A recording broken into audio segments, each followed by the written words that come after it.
આગામી 100 કલાકમાં પોલીસ ગુંડાઓને શોધી કરશે કાર્યવાહી। રાજ્યમાં હવે અસામાજિક તત્વોની ખેર નથી, કારણ કે રાજ્યના પોલીસ વડા વિકાસ સહાયે આગામી 100 કલાકમાં તોફાની તત્વોની યાદી તૈયાર કરવા આદેશ કર્યો છે।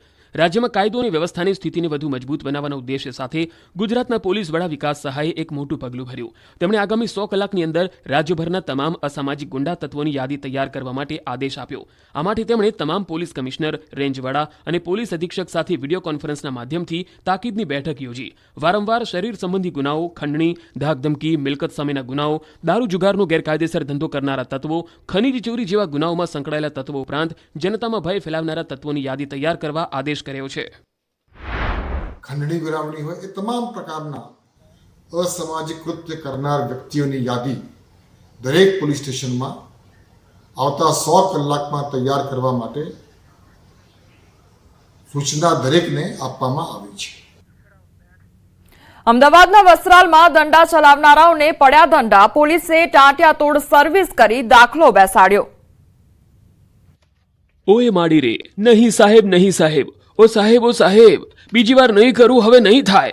આ શબ્દો છે વસ્ત્રાલમાં દંડા ચલાવી આતંક મચાવનારા આરોપીઓના। વસ્ત્રાલ વિસ્તારમાં દંડા અને ધોકા વડે દાદાગીરી કરનારા 14 આરોપીઓને પોલીસે પકડી પાડ્યા। પછી જાહેરમાં દંડા ચલાવનારા આરોપી પર દંડા પડ્યા।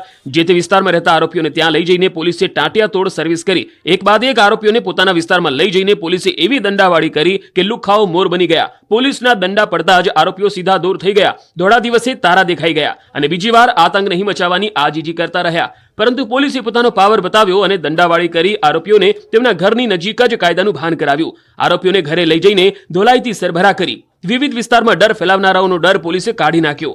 પોલીસે માર મારીને એવા અધમુઆ કરી નાખ્યા કે આરોપીઓ હવે બીજી વાર ગુનો કરતા પહેલા વિચારશે। બીજી તરફ પોલીસે આરોપીઓના ઘર તોડી ઘર વિહોણા કરી નાખ્યા। ત્યારે લોકો બોલી ગયા કે શાબાશ ગુજરાત પોલીસ, આવી જ રીતે આરોપીઓમાં ડર તો હોવો જ જોઈએ કે જો કોઈ વિસ્તારમાં કંઈ કર્યું તો પોલીસ ટાંટિયા તોડી નાખશે। આ રીતે અમદાવાદ પોલીસે સીધો મેસેજ આપ્યો કે ગુંડાઓ સુધરી જજો, નહીં તો હાથ પગ તૂટી જશે। શાંતિ રાખો, તમે પણ જીવો અને અન્યોને પણ જીવવા દો, નહીંતર તમારું જીવવાનું પોલીસ હરામ કરી નાખશે। અમદાવાદમાં આતંક મચાવનારા 7 આરોપીના ગેરકાયદેસર મકાન પર હથોડા ચાલ્યા। અમદાવાદના વસ્ત્રાલમાં ખુલ્લેઆમ આતંક મચાવનારાઓના ગેરકાયદે ઘર પર હથોડો ચાલ્યો છે। 3 આરોપીના ગેરકાયદે ઘરને તોડી પાડવામાં આવ્યા છે। અમદાવાદ શહેરમાં શાંતિ ડહોળવાના પ્રયાસ કરનાર તત્વો સામે તંત્રએ બુલડોઝરની કાર્યવાહી કરી।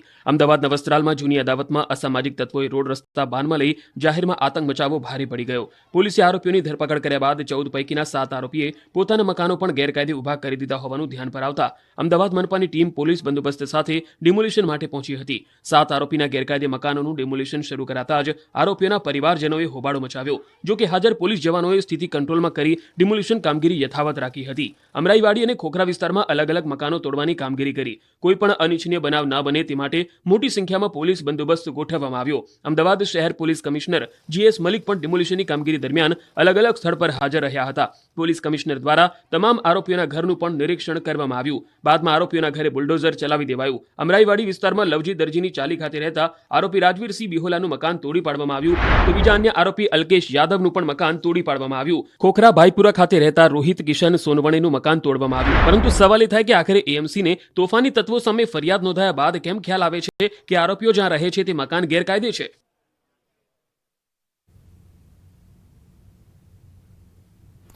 અમદાવાદના વસ્ત્રાલમાં આતંક મચાવનાર તત્વોના ઘર પર હથોડાવાળી કરવામાં આવી। વધુ એક આરોપીના મકાન તોડી પાડવાની કામગીરી કરવામાં આવી। ખોખરા વિસ્તારમાં ગેરકાયદેસર મકાનમાં રહેતા આશિલ મકવાણાના ઘરનો ગેરકાયદેસર ભાગ તોડી પાડવામાં આવ્યો। વૃંદાવન એપાર્ટમેન્ટના મકાનમાં ગેરકાયદેસર બાંધકામ કરવામાં આવ્યું હતું।